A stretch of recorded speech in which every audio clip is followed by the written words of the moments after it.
Hello, good afternoon, everyone. We are waiting just a moment to begin our webinar this afternoon for Sea Otter Awareness Week. So we're going to give everyone just a brief minute more to join us. Please stand by.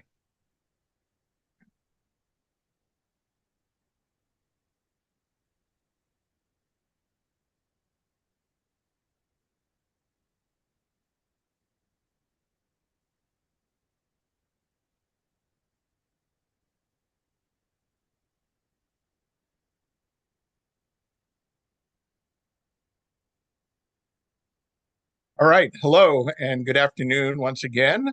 My name is Lance Morgan. I'm president of Marine Conservation Institute, and we've been working with the folks at Sea Otter Savvy and Sea Otter Awareness Week for a few years now to help draw attention to sea otters in our area.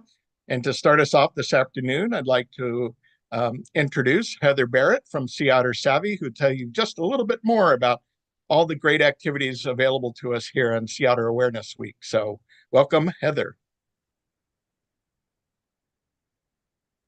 I was muted. Thank you so much, Lance. I was very prepared.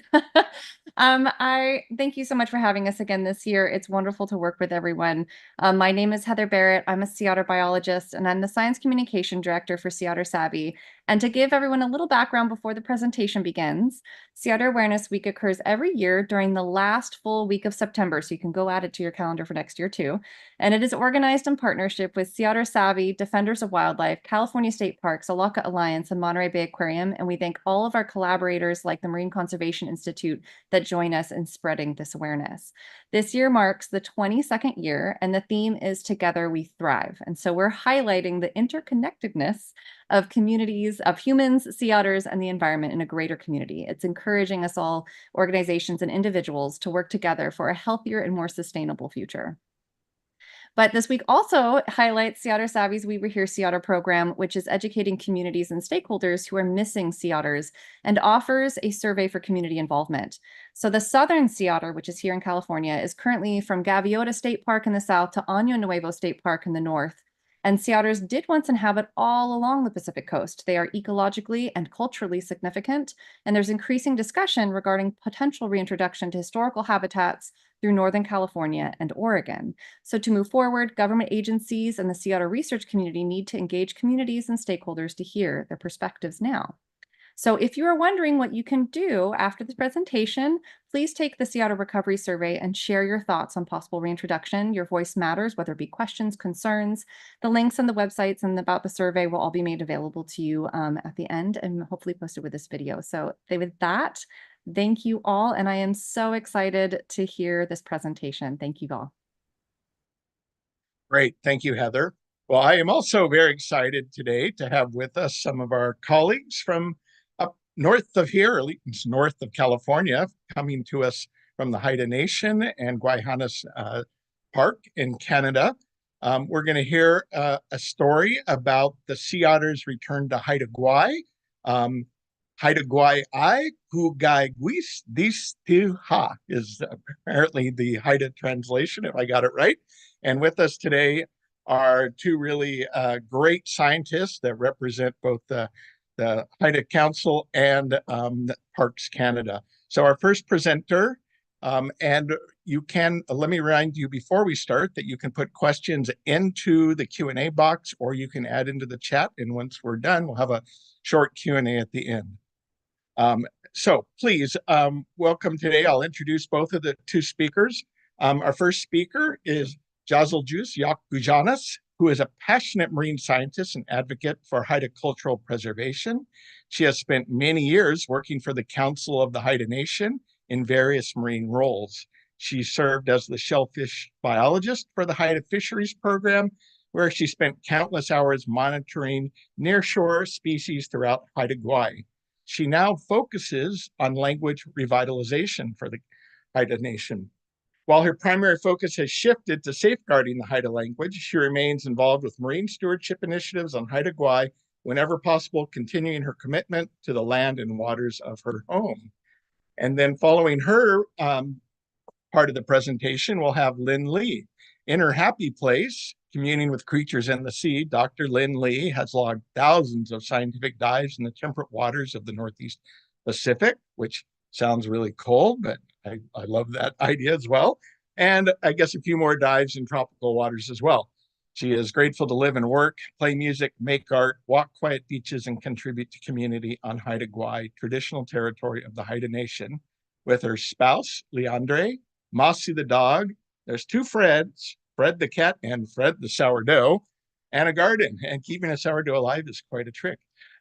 Since 1993, which is about when I first met Lynn, she has spent 3 decades engaged in marine and land stewardship in collaboration with the Haida Nation.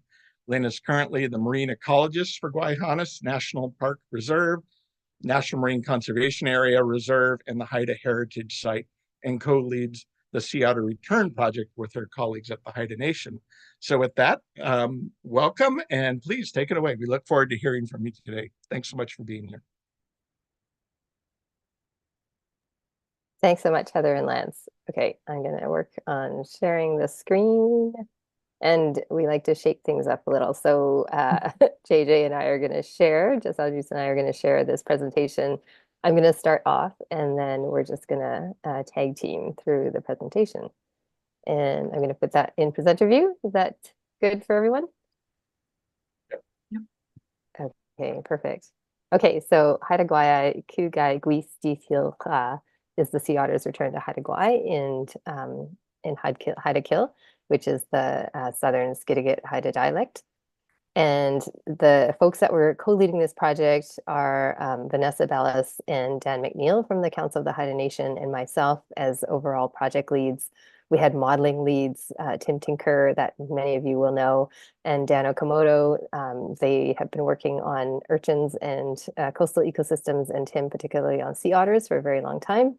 And then Jaasaljuus, Yakgujanaa, and Misi Gujau were our engagement leads with the Council of the Haida Nation, particularly for community engagement.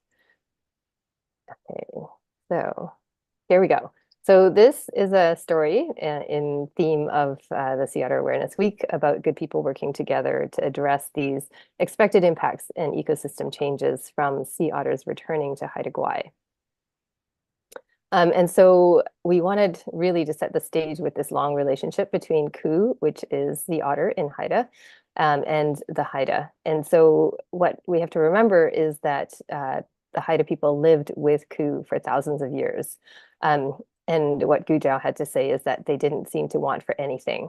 And Ḳuu is recognized as a part of who Haida people are and who they're going to be in the future. And so everyone locally recognizes that sea otters are a part of the ecosystem that is a very important part, both for cultural and ecological and the whole ecosystem. And so Chief Nanjingwas Russ Jones talked about how Ḳuu is used in clothing, for food, for trade items, in clans and crests, and that it's only really been a very short few generations that Haida didn't have this relationship with sea otters. And so I think that's something that's really important for all of us to remember, is that Indigenous people along the coast and sea otter coexisted for a very, very long time before the maritime fur trade and the extirpation of sea otter. And so here we are in northern British Columbia. That is Haida Gwaii, and the map, the satellite photo of the area shows Haanas National Park Reserve, National Marine Conservation Area Reserve, and Haida Heritage Site at the southern third, so the archipelago of islands right at the bottom end of Haida Gwaii. And Haanas is unique because there is a cooperative management structure that has been in place since the 90s. And the structure started out being 2 Haida representatives and 2 representatives from the Government of Canada, Parks Canada. And when the marine area was added in 2010 as a marine conservation area for Haanas, then an additional Government of Canada rep from Fisheries and Oceans was added, and so was another Council of the Haida Nation member. And so this picture is symbolic in showing the raising of the Windy Bay pole, which is the first pole to be raised in Haanas in over 100 years. And so I'll turn it over to JJ. And so here we have our foundation of Haida ethics and values. And so there are 6 Haida ethics and values that kind of form the foundation for a lot of our marine conservation and stewardship initiatives. And so we have Yakgujanaa, Ginwadluan, Gudalquagid, interconnectedness, Sdiihltl'lx, balance, Ista Adiga Ista, giving and receiving, Laugu Kantlins, responsibility, and Gina Kadanga Gigu Tlk Angudang, seeking wise counsel. And our next slide kind of shows how we're focusing on Haida knowledge, local knowledge, and scientific knowledge as the foundation of the Sea Otter project. And there's a lot of historical information and current information that we wanted to kind of weave into the information that we're putting into the Sea Otter project, and like how we communicate out with our community as well. And so our next slide, we kind of go into the history of sea otters. So this is a bit of a visual timeline. We had indigenous hunting for a millennia. So we had a long-standing relationship with Ḳuu in our territory. And then there was a short period where the maritime fur trade was introduced, and then we see a rapid ecological extirpation of sea otters throughout British Columbia. And then you could see kind of like the sea otter range there, with the dots, remnant locations, and then there's two distinct reintroduction sites in Southeast Alaska and Vancouver Island. And then, so the reintroduction site in BC is kind of what we're focusing on with this project. And then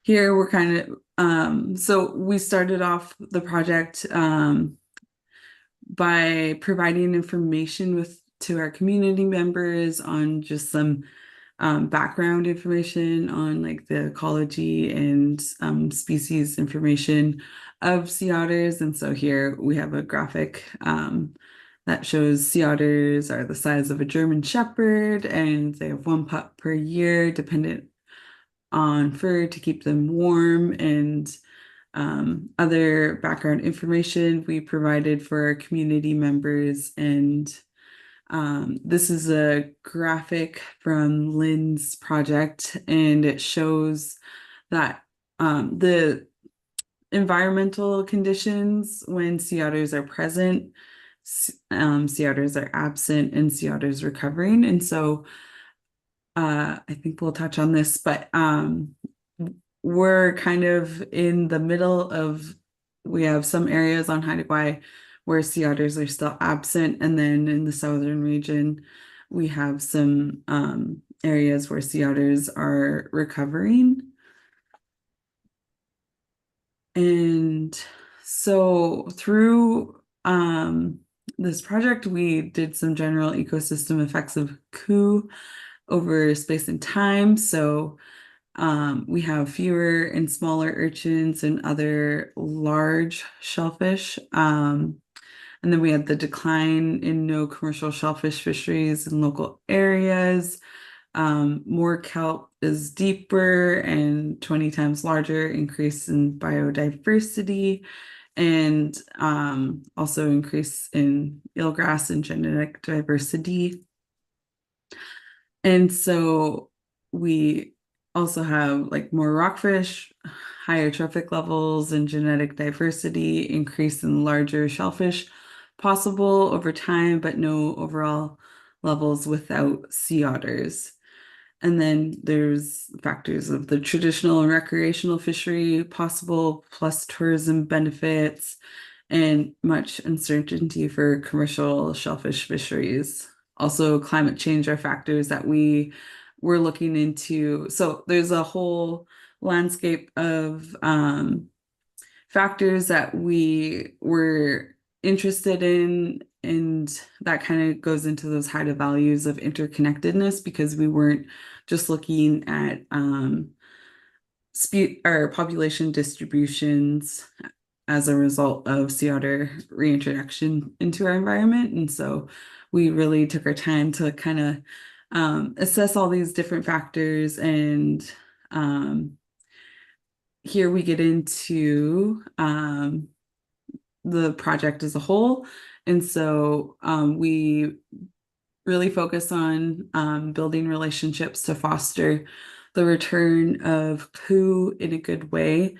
And so this was a 3-year project that we worked together with Haida communities and a diverse project team to relearn how to live together with Ḳuugaay. And so this again looked to our Haida elders, our community members that currently live on Haida Gwaii, and other industry partners and government agencies. We had a large team, which we'll highlight as well. And so these Ḳuugaay, where they're coming back to Haida Gwaii, this is a picture of an urchin baron that before the sea otters came back. And so you can see that there's very little kelp. This one Neurocystis managed to survive. And there's a lot of urchins that have grazed down everything except for the coralline algae. And so what we're seeing in places where Ḳuugaay are returning is this transformation into a place that has a lot more diversity, particularly the seaweed and the sessile attached to invertebrate communities. And there are still sea urchins, as we know they have also coexisted with otters, but they're not in the barren state, and they're in crevices, they're hiding, and it's a very different ecosystem. And so you can see here the canopy bull kelp that has grown up because the sea otters have reduced the grazing pressure in this part of Haanas. And so a big part of our project was also learning from nations that had already been living with Ḳuugaay for different amounts of time. So up in Southeast Alaska, the Sitka tribe, on the central coast of British Columbia, the Sdiihltl'lx Nation, and the west coast of Vancouver Island, where sea otters were first introduced to British Columbia and Neighbours territory. And so this diverse project team that JJ alluded to, we had over 45 members.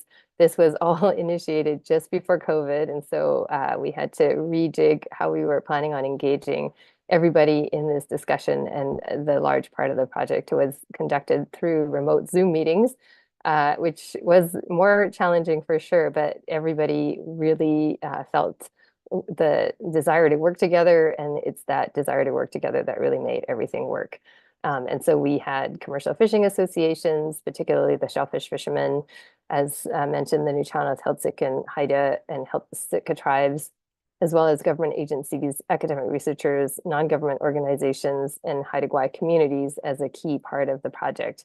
And then we also tried to link in with other sea otter projects going on in the coast, such as Coastal Voices, so that we could learn from all of the work that people had done related to people living with Ḳuugaay. Over to you, JJ.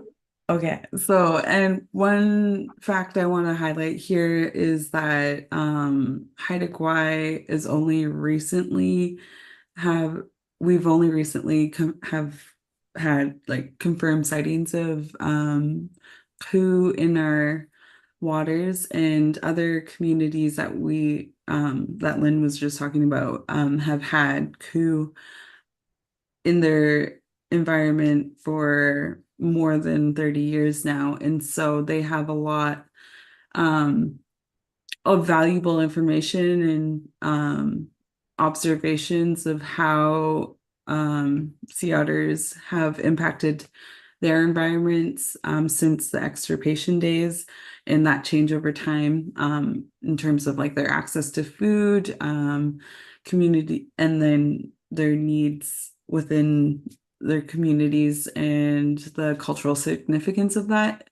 And so we really wanted to focus on this relationship building and being able to bring together this diverse group of people to really hear their perspectives. And so from these discussions and from our community engagement sessions, we came up with a list of priorities that we thought came up a lot during these discussions. And so community values and needs, cultural and ecological resilience together, and then emphasizing on the respectful dialogue and knowledge sharing and expected ecosystem effects of sea otters and climate change, and then having a forward vision on next steps of managing our interactions with sea otters, and with that, alternative management scenarios to provide informed decision making, providing informed background information for our decision makers.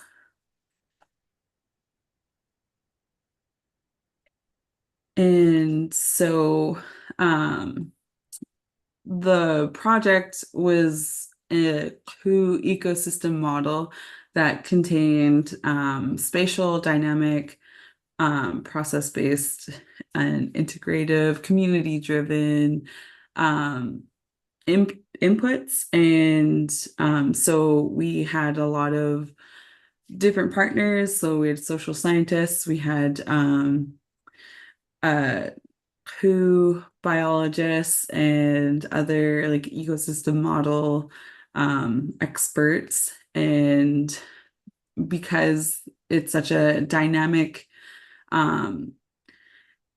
environment that we have here on Haida Gwaii, and there's a lot of different factors and different information pieces that we were exploring, we really emphasize that there won't be a one-size-fit model for this Ḳuugaay ecosystem model that we were producing. And so we kind of had a layout of how all these engagements and information sessions would play out. So to learn from one another and to build knowledge together, because we had all these different working groups.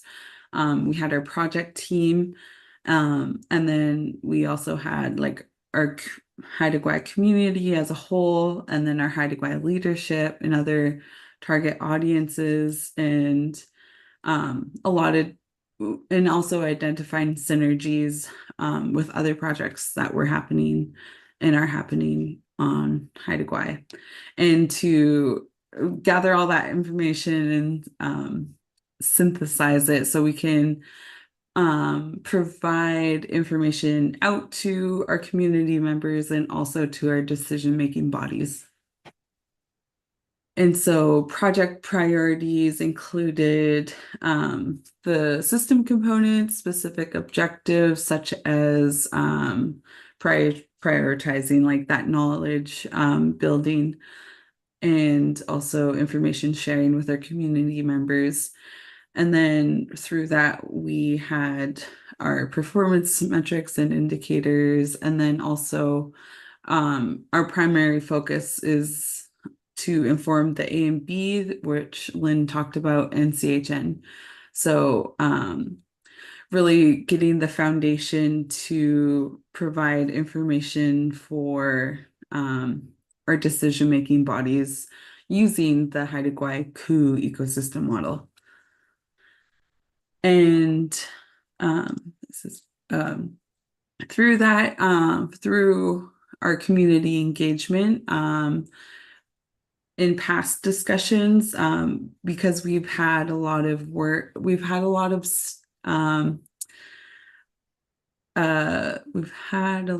of individuals come into our community and look at a lot of different marine spatial information, tourism, and species specific information. And so through that, the Haida Nation developed a Haida Marine traditional knowledge study, and we really wanted to, and this is an excerpt from that study, we really wanted to avoid like interview fatigue for our community members.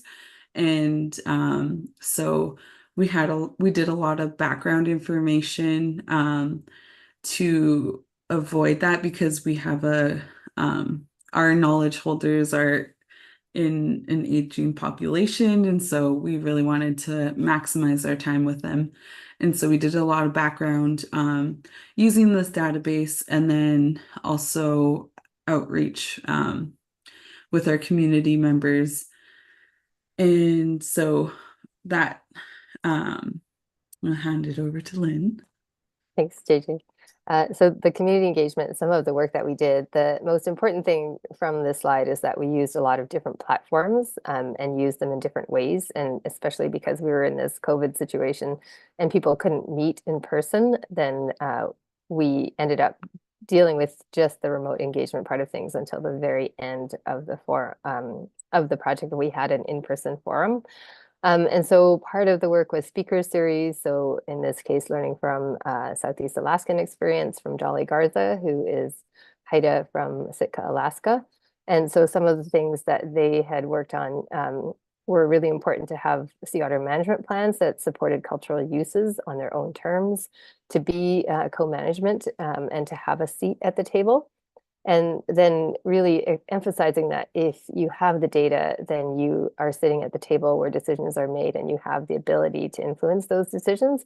So those are all important lessons learned from Sitka, Alaska. And so we had a series of 3 speakers from each of the nations to start off the community engagement. And then over the project, we developed 2 newsletters that gave background information to all of the community members about the sea otters and their ecological effects, their cultural relationships with people. And so these were important parts of building that knowledge base within the community to have the discussion around what we wanted to see in the community in the future. And this is part of our second newsletter. It's a timeline of Ḳuu on Haida Gwaii. And so really emphasizing that people have been around for tens of thousands of years on Haida Gwaii and evolved with this system and evolved relationships with sea otters for over many, many millennia, and that it's really only 200 years. So that orange bar to the right that we've expanded below to show the break or disruption in the relationship between sea otter and Haida. And so this timeline also came with some summary of ecological effects that we know Ḳuu have had in other places, so that we could inform people about what changes we could expect in places that Ḳuu have returned. And as part of the project, we also set up a website that you're all welcome to visit, Sea Otter Return at the Haida Nation website. And so this gives you a summary of all of the information available to the project and what was done. Back to you, JJ.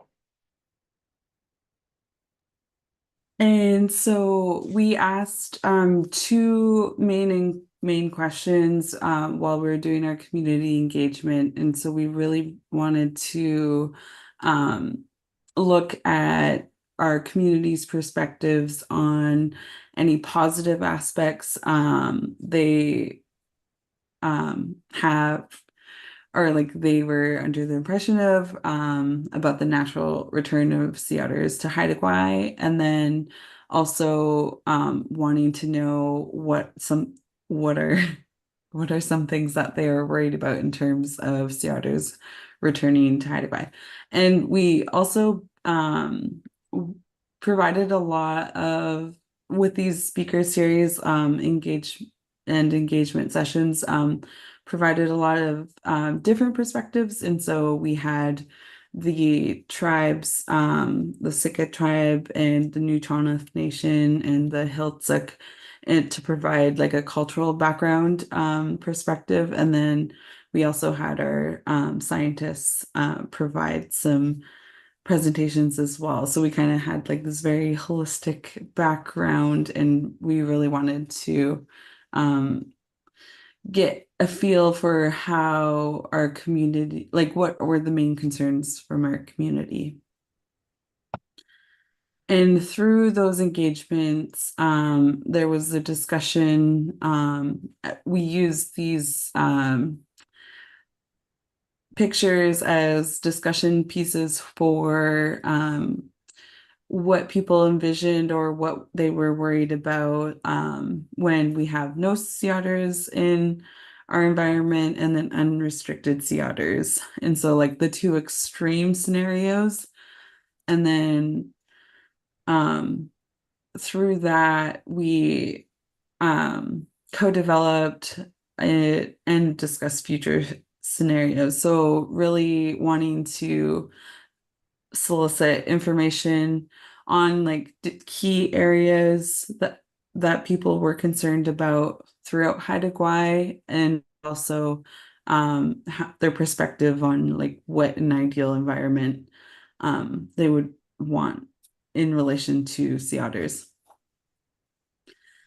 And so the question also is like, why build a ecosystem model? And this really helped us work with our community members to plan for the return of Ḳuugaay and envision possible future changes to coastal ecosystems and key focal species, because there's a lot of key species that were identified in our engagement sessions, and also certain harvest areas as well. And so building an ecosystem model allowed us to kind of envision what future scenarios could potentially look like depending on these different stressors. And so this graph kind of highlights like the different areas of the Ḳuugaay ecosystem model that we explored. So there's different inputs, ecological interactions, place-based considerations, and scale, and also like what people do. So we also took into account that there's like economic impacts of Ḳuugaay returning, and like what we would expect for people's interactions like in their everyday lives. And so and also so like considering that, and also ecological interactions. So like we know the science behind these ecosystem shifts when sea otters return to an area, because we have examples from up and down the coast. And then we also have like testimonials from others on like what those impacts are for our community. So as these Ḳuugaay return to these local areas, they cause changes, as JJ was saying, to other species in the ecosystem. And so we use the data, survey data from these different areas and species about the different species before, during, and after the return of Ḳuugaay, so that we could model what we think the local scale responses will be on Haida Gwaii. And as a reminder, this is a survey, divers doing a quadrat and transect survey of an urchin barren, and the same thing in a place that sea otters have returned in a really diverse and rich kelp forest. And so for us on Haida Gwaii, some of the identified priorities and species included sea otter, abalone, red sea urchin, sea cucumbers, geoducks, ducks, and then we also looked at the amount of information that we had on each of these species, because that also matters to whether you can build a reasonable model to show you what might happen. And some of the key activities and uses that were really important to people here were, of course, traditional fisheries, and a moderate livelihood fishery, commercial and recreational fisheries, as well as ecotourism, and then the recovery of sea otter themselves.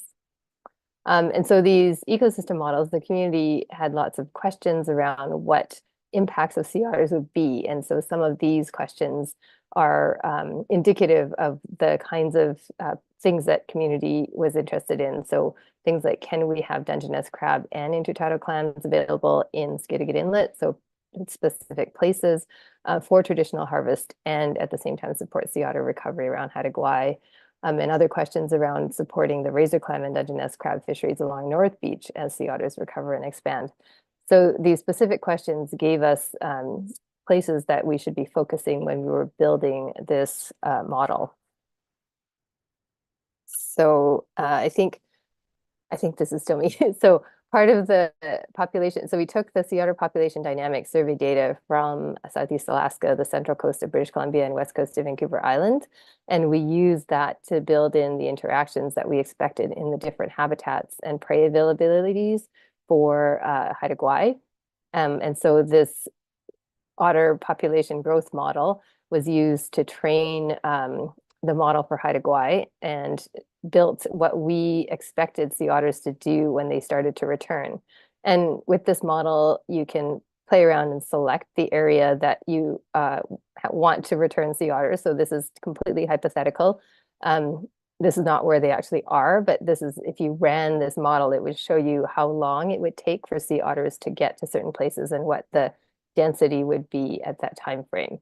So this is a scenario where there's no management of sea otter, which allows sea otter to grow at their intrinsic growth rates based on the habitat conditions that they have.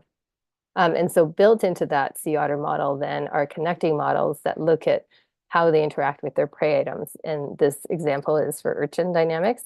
And so we looked at from survey data, urchin dynamics, and then that relationship between sea otters and urchins and how that changes over time. And Jaasaljuus will tell you some more about that.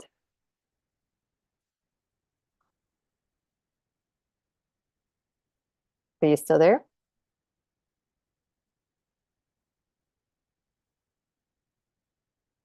Oh, AJ had to leave, Lynn. oh, she's gone. Okay, sorry. So I'll just keep going then and just finish off the presentation. So this is locations of the red sea urchin field surveys that were done, and all of this. So this is why part of the reason we had this really big project team is because there are so many people that were involved in collecting all of this data, and to be able to use it in a respectful way, we wanted to bring them into the project. And so from that field data, we actually had field-based growth rates of purple urchins and red urchins that we could then use to predict the sea otter impacts on purple urchins and red urchins as they moved in. And then all of that community engagement work that we did was then brought into the model to try and look at how the changes in the ecological system would affect the social system. And so incorporating what we heard was really an iterative process of engaging and bringing in these community values to inform the modeling scenarios. And then these were reported back to leadership on Haida Gwaii to incorporate in decision making and thinking about what next steps they would like to take. And so this is just a part of the user interface for the model, just to give you an idea of what it looks like. So it has different GIS layers on habitat and species based on Haida knowledge and scientific knowledge. And then it sets up the simulation where you can say, I would like sea otters to be reintroduced into these places in the yellow, and then I would like to exclude sea otters from other places, in this case, the red place. And then you run the model over X number of years, up to 100 years, and you can see how sea otters will, in theory, affect the ecosystem and the sea otter population. So then this is what would happen in the density of sea otters and how they would change based on how much exclusion you had of sea otters. And then these graphs show you the outputs from the model to show you the time frame in which you expect different things to happen. So as two extremes, if you had no exclusion of sea otters, then over about 25, 30 years, you would start to see almost a very steep decline in the bivalve community and almost like very low densities by the time you hit 30 years in that spot. And then that line, the purple line, shows sea otters increasing in numbers, and that is what's affecting the clam population. And then on the right-hand side, you can see when you do exclude sea otters, the expectation is that there'll be less sea otters coming into or growing in that area, and that clams will decline, but not to nearly the level that they do if you were not to keep them out. And on the bottom, the two graphs show what we expect in terms of community changes in the rocky reef. So urchin barrens versus kelp forests in green. And again, you can see if we have no co-exclusion, then we expect to see much more kelp forest in an area and much less urchin barren. And so these are some of the priorities that the community had identified and that we had data to be able to put into the model in its current form. So intertidal bivalves, kelp, sea otter themselves, and urchins. And then the things that are in progress are abalone, razor clams, gooey ducks, the cultural values and the community values, and some of the fish species to kind of model out what we think will happen as sea otters move in.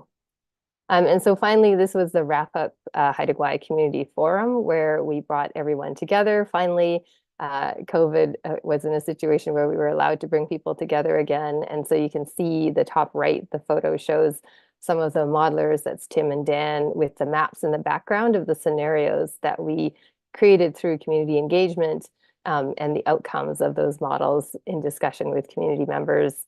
On the left top, you can see the scenario images of the extreme with no coup exclusion and then coup exclusion to talk about what people wanted to see for the future. And then there were sessions where everybody was together in a room as well, talking about the different things that we had learned throughout the project and that people had to bring in terms of the cultural values of coup. And so as Jaasaljuus had said earlier, now is the time to plan for how we want to live with coup. We're really lucky in that we're in this early stage of coup just coming back to Haida Gwaii. And so we expect that it will be decades before the changes happen over all of Haida Gwaii. And so that gives us time as a community to really have these in-depth discussions about what we want the future to look like with coup. And so Hawa, thanks for listening. And these designs are done for the project by a young artist, Shoshana Green.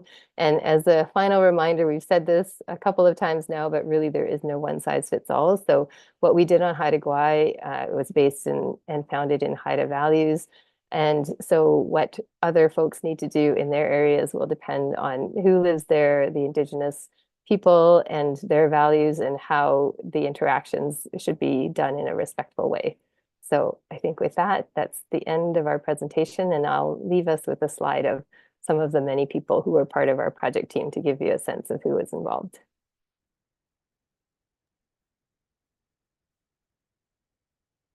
And I think I can take questions. Yeah, and to everyone listening in, please submit your questions. So Lynn, I guess I'll jump in with a quick question. Sure. What is the number of sea otters that are now present in Haida Gwaii, and when did they first start to be observed again in the region? Right, so great questions. So Haida Gwaii has had sea otter sightings. So those who know sea otter ecology will know individual males come and go quite regularly from different places. So we've had individual male sightings for over 30, 40 years, but at very brief intervals early on. So maybe one every 5 years. And then in the last decade, it's become more and more common to have them reported. And then in 2014, 15, we had some tour operators report to us that they thought they saw mom and pup sea otters. And so in 2017, we confirmed mom and pups were around. And then 2019, we did an official survey between the Council of Haida Nation, Fisheries and Oceans, and Parks Canada. And we counted 13 sea otters at that time, including a mom and pup. So our estimate of the population is that it's probably still quite low right now, probably 20 to maybe 30, 40 animals. So that's why we think it will take quite a while before they expand to the point where we will see them around the whole of Haida Gwaii. Yeah, my understanding is that they not only do they not grow very quickly as a population, they don't actually move very quickly either. Typically, at least where they've been, not been found for long times. And I guess the question there is, so these are all naturally came back to the island or to Haida Gwaii. Anybody know where they specifically came from, and are there any plans to potentially reintroduce any, or at this point it's more of a just take nature at its course? So yes, the latter is true at the moment. There actually was intention to bring sea otter actively back to Haida Gwaii in the 80s. And that didn't actually come to fruition, but there were people that were planning to bring sea otters in. And so now there isn't any plan to bring sea otters in actively, but we're just letting them come back on their own. And so we have a growing population of sea otter in Southeast Alaska, on the central coast of British Columbia, and also the west coast of Vancouver Island, moving up to the north end. So the suspicion is that they've come across either from the central coast or the west coast of Vancouver Island. But they did some genetic work and they can't differentiate the populations, where they're from in terms of those three locations. So I don't think we necessarily will find out where they came from. Right. Okay, great. All right. So we have a couple questions here. We have one that maybe you can answer. I don't really know the answer this, but I can't see any of them. sea otters obviously evolved from what we thought was a river otter at some point, but do you know anything about the kind of the ancestors of sea otters and how long ago they evolved and where they might have come from? Oh, that's a great question, which I do not know the answer to at all. So that is something I should look into. But no, I don't know the answer. We just know Okay, that we'll ask Heather. well, Maybe she's a sea otter it's biologist. true. And just to finish, I guess, just for some context, in like the midden sites have shown sea otter remains in midden sites for like 10,000 years around Haida Gwaii. So we do know that the sea otter, as we know it today, was around for many millennia. Absolutely. And so I think I can maybe answer a portion of that. That is not my expertise. I will say Dr. Chris Law could answer that question probably like that because that's his expertise. But if we think about it, is like the family is the mustelids, right? The weasels. The subfamily is the lutrinae, the otters, and then you have in Hydra, which is the genus. So we do know that in Hydra for the genus goes back to about 2 million years ago, and that's what we now have as our modern day sea otter. And we always like to say that's actually not that long ago if you think about marine mammals and how that's impacted them. If the question was more specific to all otters, then I'm not that person. So that's my subset of that answer, and hopefully we can that's a great question, and I'll reach out to Chris and see if I can't get a more thorough answer about all otters. Okay, well, I think that helps, and the internet is your friend sometimes with these questions. All right, we did have a second question, and maybe JJ, you can help. Not JJ's not here, but Lynn. Yes. And that is obviously there's been a great deal of work to integrate the Indigenous knowledge, the community knowledge with the scientific knowledge here. And so the question's actually a little broader. How do we help build this as a advocate for this combining of different knowledge bases so we can actually address this? So maybe I know because I've known of some of the work going on up there. This is many decades old, this effort. Russ Jones has been talking about this forever. But how can we encourage more of this kind of give and take amongst Indigenous and more Western approaches to science? Right. That's a very broad question and a great question because it is something that I feel like we need to do more of everywhere as well. And the answer is really about relationships and figuring out how to interact with the people that you are living with and working with in a way that's respectful and building those relationships so that you can have the trust to work together to share and information. So there is no easy answer other than the will to do so and the intention that is done in a respectful way on both sides. So yeah, there is no recipe other than people working together and wanting to work together towards a common issue that they're addressing. Yeah. Well, that's great. Okay, one more question that came in online was what kinds of population control is under consideration for keeping, sea otters inside or outside? I know in California we had a sea otter exclusion zone, but they had to go catch them and remove them, and that was crazy making the agency for many years trying to run around and catch otters that ran out of the management zone. Right. So, and then I know there's also, traditional community uses that want to, potentially be brought forward into the, the Gwaii Haanas. That's correct. Yeah. So there has been a lot of discussion around restoration of cultural use of sea otter as well, and that is part of the picture for sure. And then that discussion is still ongoing, and because sea otter are not in places that are impacting the community at the moment, people are happy to see that they're part of the ecosystem and thinking about what that future should look like and how they can deter sea otters from certain areas.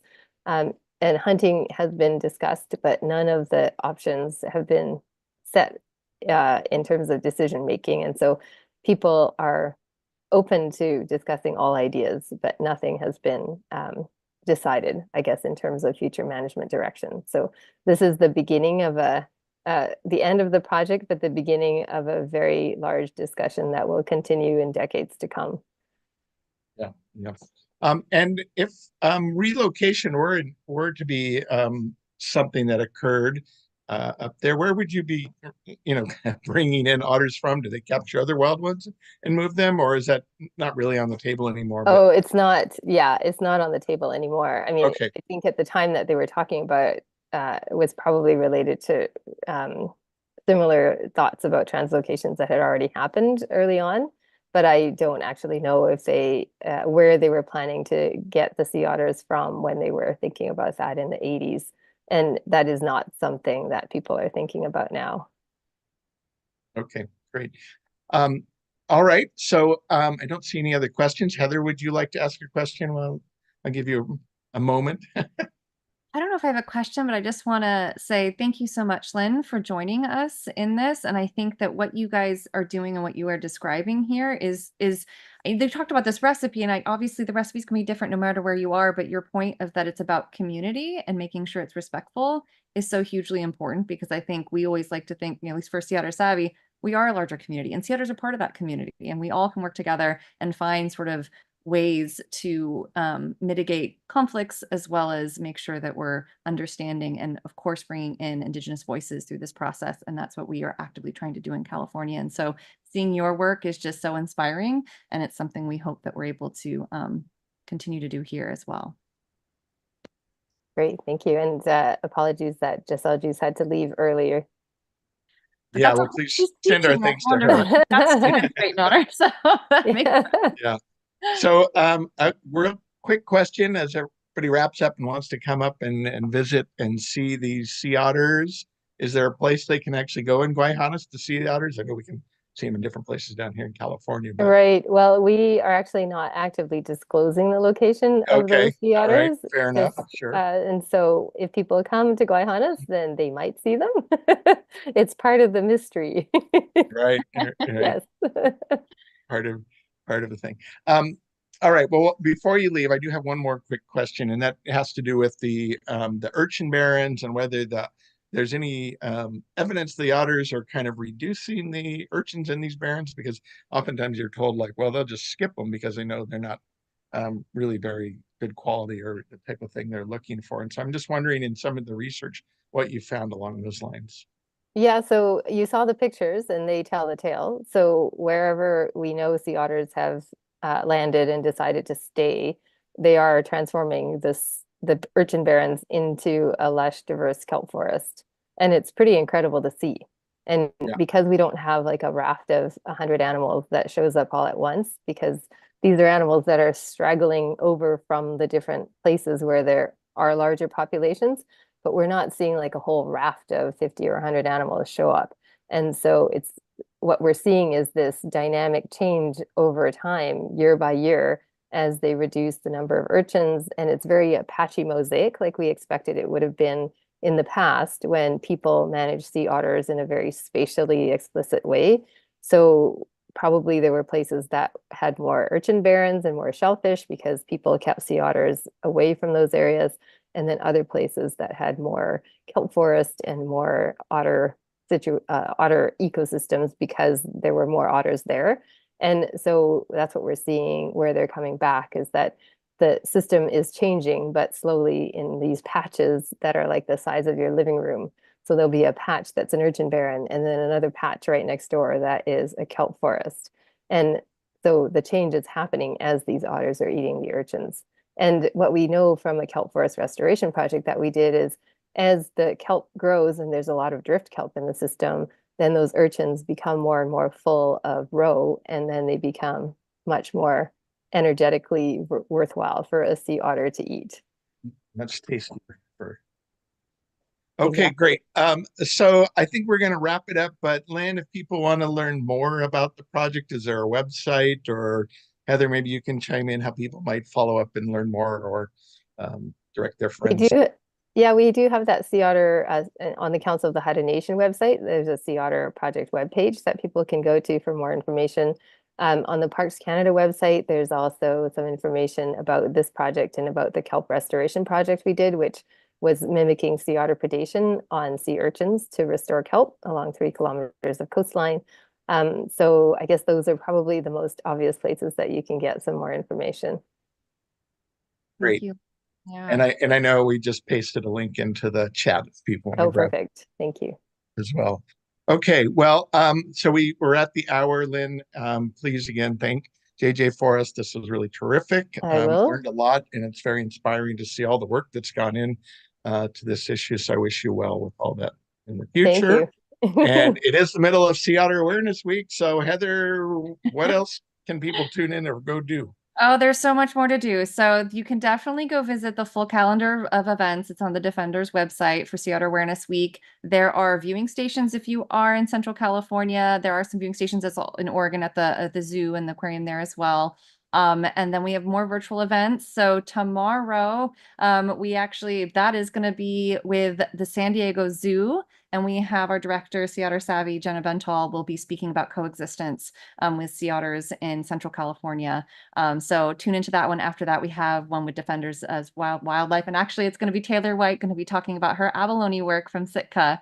I know Lynn just saw her, so or will I did, yes. here. No, So, yes, yeah, she was just here last week. Yeah. Yeah, so just more keep following us at Sea Otter Savvy. We'll be adding all these links, and we're just so thankful for all the partnerships and spreading awareness about this unique species.